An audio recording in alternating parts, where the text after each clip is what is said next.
buenas tardes, queridos y queridas radioyentes. Estáis en Radio Parpayuela, en la voz de la montaña central, en el 94.0 de la frecuencia modulada, y también os podéis sintonizar a través de www.parpayuela.com. Estamos con nuestra psicóloga clínica, Sonia. Hola, buenas tardes. Gracias por estar aquí como cada jueves en Hablando en Confianza. Quien nos habla, Celia Llaneza. Ya estamos terminando la temporada, hoy es el último. Y como yo creo que el tema viene, pero que muy bien, porque siempre que llega la temporada de verano, siempre hacemos el propósito de decir, este verano voy a leer más. No, eso es verdad, es como cuando llega Año Nuevo, que pues voy vamos a estimularlo. Pues vamos a estimular a la gente, a niños y a mayores, ¿no? Claro. Para ver los beneficios de la lectura. Efectivamente. Me dices, bueno, me comentas fuera de micrófonos y tal, que favorece mucho el desarrollo cognitivo, mucho. La lectura. Efectivamente. Vamos a empezar a dar toda una serie de motivos, ¿no? Pero motivos de peso. Motivaciones para poder ponernos a la lectura. Al fin y al cabo, cuando hacemos todos estos propósitos de Nochevieja cara al año que entra, al fin y al cabo son motivos muchas veces de voy a hacer la promesa de, ¿no? Pero aparte de eso, ahora en verano creo que es un momento muchísimo más idóneo para iniciarse, en el caso de que no existiera, de iniciarse en el hábito de la lectura, precisamente porque podemos aprovechar que hay más horas de luz, simplemente eso, ¿no? Sí. Porque claro, también es verdad que no todo el mundo va a disponer de las vacaciones de la misma manera que por ejemplo, pues cuando se está en edad escolar, ¿no? De aprovechar que ahora se han acabado las clases, ¿no? No todo el mundo tiene esa suerte. Sí. Pero sí es verdad que hay mucha gente que coge las vacaciones en alguno de estos meses o en todo caso, como digo, llega a casa y por lo menos sigue siendo de día y parece que no resulta tan tedioso el coger y ponerse con un libro, ¿no? Sobre todo cuando, no se tiene el hábito. Ajá. ¿Y el hábito cómo se puede ir adquiriendo? Esto ya desde pequeñinos, pero bueno, los que ya... por supuesto. Pero ya los que de mayores, porque ahora hay pequeños lectores aquí en la biblioteca de Mieres, verdaderos devoradores de libros, devoradores y devoradoras. Niños y niñas que han leído muchísimos libros, que fomentan la lectura. Pero para esta gente mayor, para que coja el hábito lector, ¿qué consejos le podríamos dar? Mira, el primero quizás que se eliminen ciertos prejuicios acerca del tema de la lectura como hobby. Simplemente como hobby, ¿eh? ¿Por qué digo prejuicios? Porque a veces cuando se imagina a una persona que dice que su hobby fundamental es la lectura, nos imaginamos a veces al típico intelectual que devora libros que tienen que ver con la materia que ha estudiado o con ciertas cuestiones que le interesan, pero parece que lo achacamos más al mundo intelectual. Ratón de biblioteca. Efectivamente. Bueno, puede ser, pero no necesariamente tiene por qué ser así, ¿no? El hábito de la lectura es muchísimo más amplio. La riqueza de contenidos para elegir de distintos tipos de lectura es tremendamente grande, ¿no? Es un abanico muy grande. Por lo tanto, yo lo único que sí recomendaría es que cada uno indague acerca de qué es lo que realmente le gusta. Simplemente eso. Cuando digo qué es lo que le gusta, puede ser libros de misterio, pueden ser libros de aventuras, pueden ser libros de historia, pueden ser biografías, pueden ser muchas cosas. Pero también dentro de lo que son los libros, ¿no? La tapa dura. Pero también pueden ser revistas, pueden ser periódicos, pueden ser artículos concretos que a lo mejor te encuentras en Internet. Se ha incrementado muchísimo en España la lectura de blogs, por ejemplo, ¿no? Sí. De hecho, si no recuerdo mal, en torno al 78% de los usuarios de Internet españoles son también asiduos lectores de blogs, ¿no? Bueno, la era digital también claro. Empieza ya a cuajar, ¿no? A hacer mella. Empieza a hacer mella en todos nosotros. Sí. Por eso que se trata de fomentar la lectura en sí, no solamente de determinados tipos de libro. Si tú coges un libro, ya vas varios capítulos y no te acaba de enganchar, no tienes por qué terminarlo, ¿eh? O sea, que a lo mejor a veces tenemos esa creencia errónea de que tengo que acabar lo que he empezado a leer. Por eso, hombre, sí recomendaría que, sobre todo si no estás habituado a la lectura, que no la abandones al primer capítulo, ¿eh? Hay algunos libros que te enganchan más desde el principio, otros a lo mejor te enganchan, pero cuando realmente empiezas a sentir pasión por esa historia que estás leyendo, ya vas por la mitad, ¿no? Por lo tanto, no abandonar a la primera de cambio. Otro consejo que daría también es que hay veces, en fin, todos tenemos nuestros días espesos, ¿no? Por decirlo de alguna manera, sí. En las que algunas veces te pones a leer y no te puedes concentrar, por lo que sea. Porque a lo mejor tienes la cabeza en otro sitio, porque tienes más preocupaciones, etcétera. Por el motivo que sea, este fenómeno de que a veces dices, es que me he leído el párrafo, pero es que no me he enterado de nada, tengo que volver a leerlo otra vez, ¿no? Sí. Bueno, pues cuando nos encontramos en esa situación en la que no somos capaces de concentrarnos, lo mejor es no forzar la situación, déjalo para otro día en la que te apetezca ponerte a ello y en el que te notes que tienes más capacidad para centrarte en lo que realmente te apetece en ese momento, ¿no? Uh-huh. Porque si bien es verdad que para adquirir un hábito uno tiene que tener una cierta autoobligación, ¿no? Obligarnos a nosotros mismos a hacer todo ese tipo de cosas, también es verdad que una cosa es la obligación elegida, es decir, la obligación por elección es diferente, como digo, de la obligación por imposición, ¿no? Basta que algo se te imponga para que parece que le acabes cogiendo más manía, ¿no? De hecho, yo soy de la opinión que muchas personas jóvenes, de entre a lo mejor 30 o 40 años, Sí. A lo mejor no tienen o no han adquirido el hábito de la lectura porque la manera en la que te obligaban a leer libros cuando estás en el colegio es una manera perfecta para odiarlo, ¿no? Y luego quizá a lo mejor los libros que se daban en la etapa de bachiller, quizá igual no eran son obligatorios y son buenos, pero quizá no están adaptados para esas edades o quizás son demasiado tediosos como el Quijote o Claro. libros así más complejos, que son necesarios leer. Porque efectivamente es necesario leer, pero basta que te lo pongan y con una fecha de en tal día tienes que terminarlo y tenerme hecha una ficha, por ejemplo. Un resumen, sí, a mí me tocaba resumen.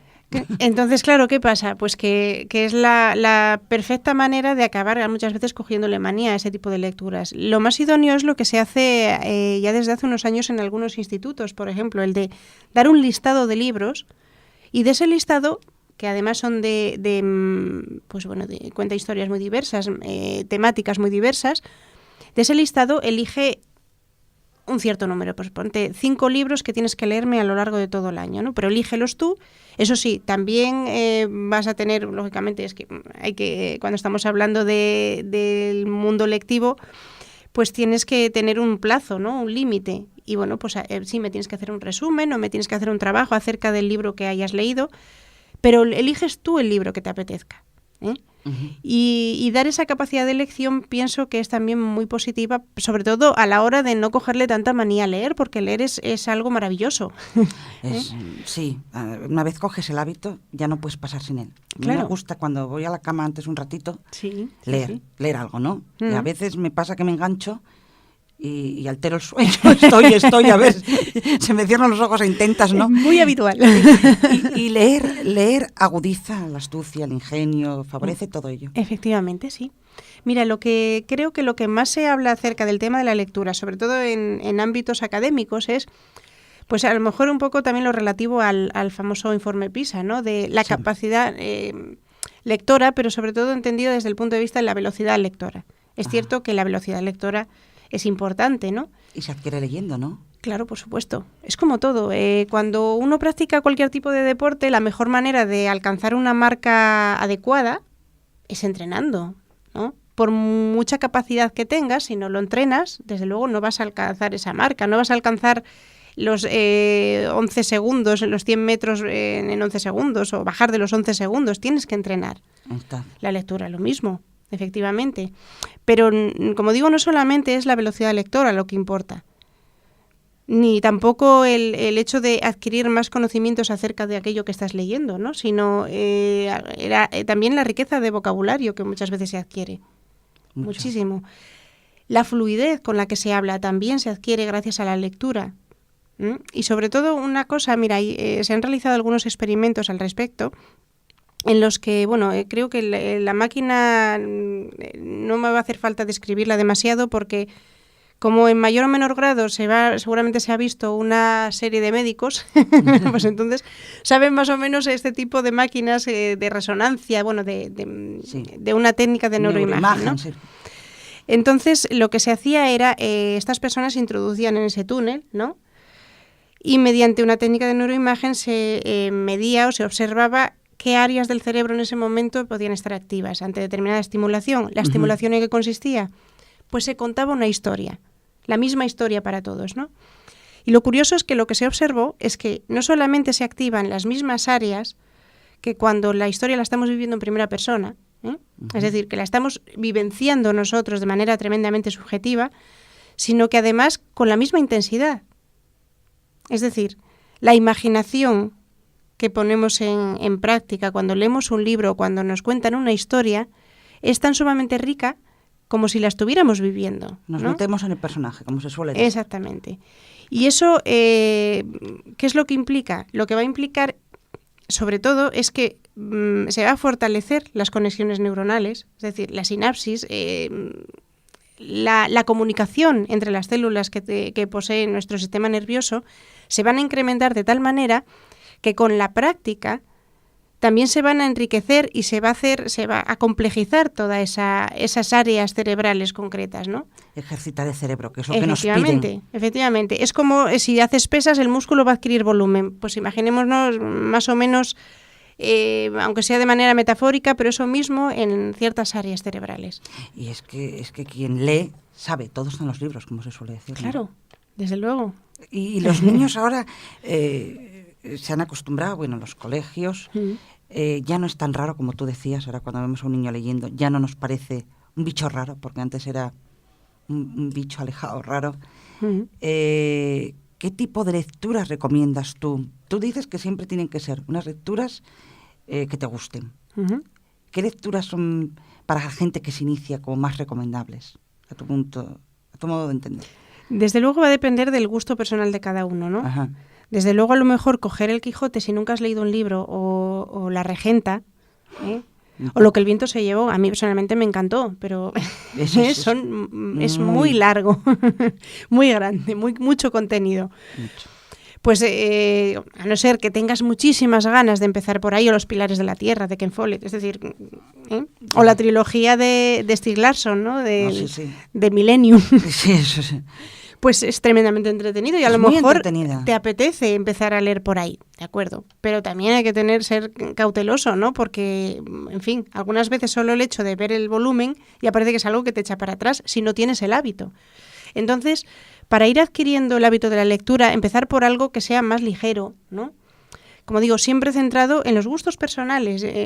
A veces el decir, bueno, es que a los críos lo que les gusta son los libros de aventuras. Bueno, pues a lo mejor no a todos, ¿no? A mí no me gustaban los libros de aventuras. Ahora a lo mejor sí, pero cuando era más cría, ¿no? No me gustaba ese tipo de libros. Sí es verdad que había algunos que fue cuando me empezaron a gustar los libros de aventuras, son estos de Elige tu propio destino, ¿no? En la que cuando vas leyendo capítulo por capítulo, en función de si decides, una decisión que tienes que tomar, ¿no? Si decides, por ejemplo, atravesar el puente, vete a la página 37. Si por contra decides esperar a que lleguen refuerzos, quédate en la página tal, ¿no? Entonces, ese tipo de lecturas en las que el final va a variar en función de la decisión que tú tomes, suelen ser también lecturas muy, muy estimulantes para la persona que se le apetezca iniciarse en el hábito. Y ahora que hablamos de la lectura, hay muchos niños ahora también en inglés, ¿no? En otros idiomas. Ahora vienen libros muy bonitos con CDs. Sí, efectivamente. Para que los niños lo oigan, lo escuchen. Además, ahora también tenemos mucha más riqueza en cuanto a literatura y a libros se refiere, sobre todo para los más pequeños, ¿no? Afortunadamente, sí, claro. Ha mejorado. Sí, sobre todo, por ejemplo, tapas más duras para los más pequeños. Yo les recomendaría también que hiciesen más libros de plástico, ¿no? Porque mis hijos devoran los libros literalmente, se los comen cuando son bebés. Es que la costumbre de llevárselo toda la boca, ¿no? Claro, entonces si fueran de plástico le agradecería muchísimo más, ¿no? No me vale la goma también se la pueden devorar cuando están saliendo los dientes. Vaya. Entonces, bueno, pero es verdad que cada vez existe más variedad en cuanto a la forma de presentación de los libros para hacer que resulten más interesantes a los niños, ¿no? Sí. Yo pienso que tendemos a comprarles juguetes, lo cual no quiero decir que esté mal, pero ¿por qué no también regalar libros, ¿no? Los libros de agua, que son afortunadamente los más adecuados para un bebé de 7 meses. Cuando digo de agua no es porque lo puedas meter en el agua, sino porque son de un material tal que aunque se mojen no pasa nada, es decir, se lo pueden meter en la boca, Sí. Y entonces es una manera también muy, muy bonita de ir adecuándose a al formato del libro, ¿no? Páginas más duras al principio para que les cueste, ellos mismos puedan ir pasándolas, que no les cueste tanto cuando todavía no tienen muy desarrollada la motricidad fina, no les cueste tanto ir pasando ellos mismos la página, ¿no? Y poco a poco ir incrementando la dificultad, si me permites decirlo así, de la presentación del libro para que ellos mismos también se vayan adecuando al formato que más o menos todos conocemos ya en el mundo adulto, ¿no? Sí. Pero desde luego, de hecho, además, fíjate una cosa, en cuanto a la lectura, tanto si se tiene el hábito como si no, yo creo que todos hemos oído en cierta manera un poco eso de cuando has leído un libro y luego ves la película, lo decepcionante que te resulta, sí, ¿no? Sí. ¿Y por qué es precisamente tan decepcionante? Si primero haces una cosa y luego la otra, ¿eh? Porque si una persona no ha leído el libro, puede que esa película le parezca apasionante, ¿eh? Pues precisamente porque una cosa que se estimula muchísimo es la imaginación, muchísimo. Normalmente lo que solemos hacer es que cuando nos faltan datos los aportamos de nuestra propia cosecha.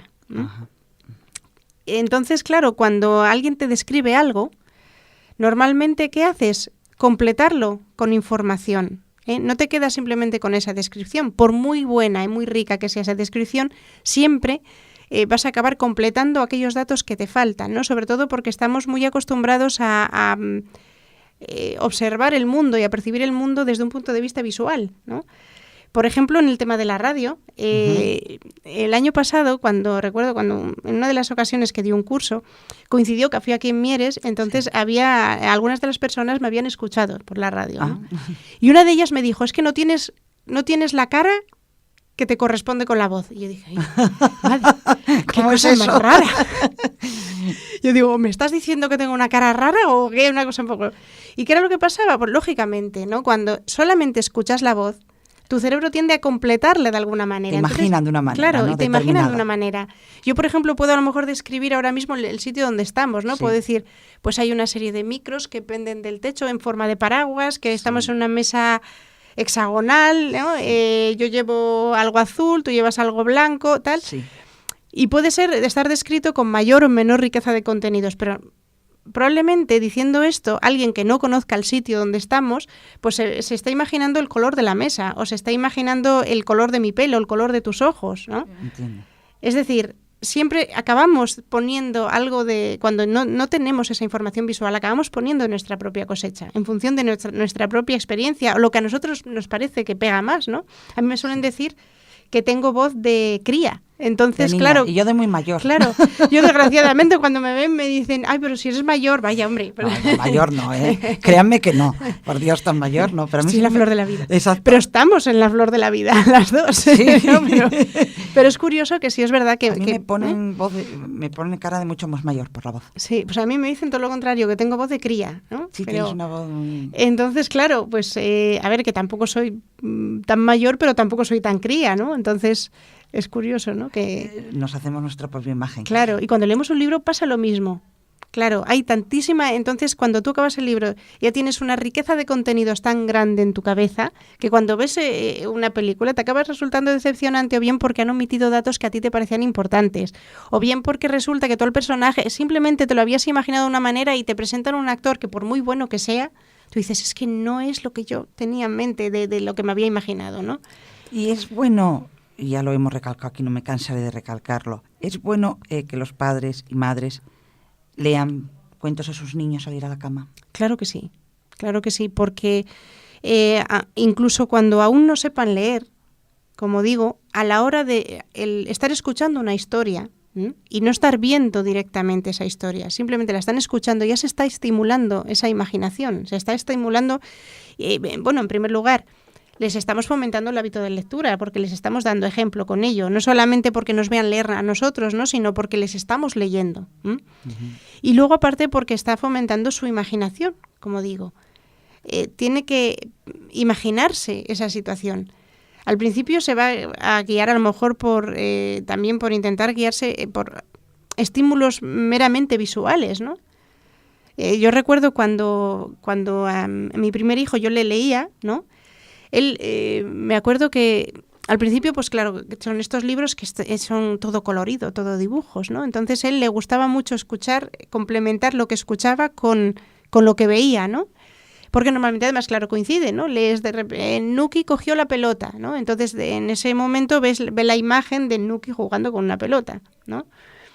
Pero si lo que le costaba era cuando a lo mejor yo le decía, venga, ahora vamos a retirar, ¿no? Y yo le leía. Al principio se torcía siempre para mirar las imágenes del libro porque él quería complementarlo todo, ¿no?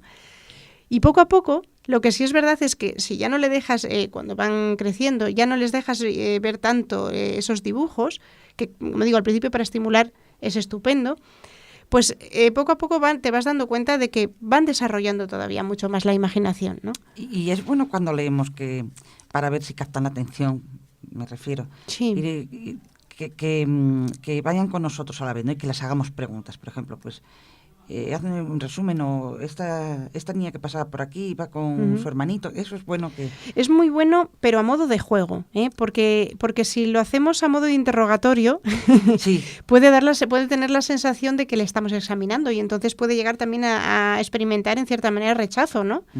Pero a modo de juego, y que si falla, pues venga, vamos a volver a leerlo, o atiende aquí, atiende a esto, o si ha fallado, pues ahí va, no pasa nada, venga, ahora me lo preguntas tú, y haces como que fallas también, como que no pasa nada por fallar, ¿no? Y en lo siguiente, pues venga, vamos a atender un poquito más. A modo de juego sí es muy interesante, porque aparte no se va a limitar solamente a estar escuchando tu voz, que algunas veces a un niño, sobre todo más pequeño, lo que le relaja es escuchar tu voz, ¿no? Sino que además va a atender a la historia y a imaginarse la historia, que es lo que realmente importa, claro. Y tú decías que además de libros, revistas, periódicos, todo sí. vale. Ahora que llega el verano, yo tengo una amiga que tiene hijos, y va a comprarle de estas típicas actividades de veraniegas. Eso es bueno para no cargarlos en exceso, pero bueno, media hora o un cuarto de hora para que apuntalen los conocimientos que han aprendido durante el curso. Eso también es conveniente. De hecho, yo también sí pienso que es conveniente. Como digo, está muy bien eso que acabas de decir. No se trata de que es como si no tuvieran colegio, ¿no? O sea, como si no tuvieran vacaciones, como si siguieran yendo al colegio. Pero sí es verdad que, bueno, pues que no interpreten que las vacaciones es dejar de hacer todo tipo de actividad que tenga que ver con el colegio, porque entonces es la forma más adecuada para que precisamente acaben asimilando el colegio como lo tedioso, lo aburrido, lo trabajoso, aquello que... Y por contra, las vacaciones, lo divertido, lo que... ¿Por qué? Porque con una hago estas actividades y en las vacaciones no las hago, ¿no? Para que no lo acaben asimilando, pues bueno, y para que no acaben perdiendo ciertos contenidos o ciertos hábitos que hayan adquirido a lo largo de todo el colegio y no les cueste más cuando empiecen otra vez en septiembre o en octubre, depende del momento que se encuentren, pues sí es bueno que hagan algo, ¿no? Efectivamente, 15 minutos, 20 minutos al día. Si un día no hacen, no pasa nada tampoco, ¿eh? No por obligación, pero sí para seguir manteniendo en cierta manera ese hábito que han venido adquiriendo a lo largo de todo el curso. Y apuntalar un poco, claro, mejorar lo que han aprendido y que no se olvide. Claro, por supuesto, que eso también es muy importante. Eso es muy importante porque... Y lecturas así que tú hayas leído, que quieras recomendar algo a la gente que ahora nos está escuchando y que va a ir de vacaciones. Bueno, normalmente, o bueno, que tus hijos están de vacaciones y a lo mejor pues tienen un rato más para leer, porque bueno... ¿Qué les recomiendas? ¿Así algún libro que tú te haya gustado, que sea de fácil lectura? A mí es que, sobre todo a mí, más que libros, a mí lo que me gustan son autores, ¿eh? Quizás si tienen un estilo determinado a la hora de escribir la historia, pues tiendo luego a buscar el próximo libro que escriba ese autor, ¿no? Pero en realidad a mí me gustan temáticas muy diversas. Mencionaba antes a Stieg Larsson en la trilogía Millennium porque a mí me encantó. A mí me encantan, personalmente, aquellos libros en los que no solamente te enganche la historia porque sea de suspense o porque cuente la historia de esta persona en concreto, la relación que guarda con esta otra, ¿no? Sino porque además fomenta, en cierta manera, el espíritu crítico, ¿no? Te cuenta mucho más que todo eso, te cuenta, por lo menos desde mi punto de vista, y no quiero estropear la historia para nadie que no haya leído los libros o no haya visto las películas, sí, pero te cuenta la historia de lo duro que a veces puede resultar ser mujer en un mundo de hombres, ¿no? Y lo duro, por ejemplo, también con respecto al tema de las altas capacidades, lo duro que puede ser a veces que que alguien entienda la manera que tienes de pensar o la manera que tienes de expresarte, lo poco que a veces escuchamos a los niños, ¿no? Por ejemplo, ¿no? De para qué voy a contar, para qué voy a hablar con estas personas si ya me he acostumbrado a que no me escuchan, a que dan por hecho un montón de cosas, pero no me escuchan, ¿no? Entonces, a mí esta trilogía me gustó particularmente por eso. Como decía anteriormente, me gustó mucho más, desde luego, leer los libros que ver las películas, eso desde luego también. Pero bueno, a mí, por ejemplo, particularmente me gusta mucho. Me gusta mucho también leer a Punset, por ejemplo, no solamente los programas que hace de redes, sino los últimos libros que ha escrito, ¿no? También ha escrito una trilogía que ha salido hace poco, el último. Uh-huh. No recuerdo exactamente el título, entonces para no confundir prefiero no decirlo, ¿no? Pero sí me gusta mucho cómo escribe, porque me gusta mucho cómo describe las cosas que pretende explicar, ¿no? Yo les recomiendo también, a modo de pequeños cuentos que extraes tus propias moralejas, Jorge Bucay. Ay, también, me encanta. Lean algo que les va a encantar, esas historias que tienen siempre moraleja, tienen algo que sacar. Pues hasta aquí hemos llegado hoy, hasta que ha llegado la temporada. Yo creo que con Sonia siempre hemos tratado temas súper interesantísimos y deseamos que la próxima temporada sea con nosotros trayéndonos muchos más. Y a ustedes, a todos y a todas ustedes, pues les deseamos que pasen un feliz verano. Les emplazamos a la próxima temporada, que nos sigan sintonizando. Adiós.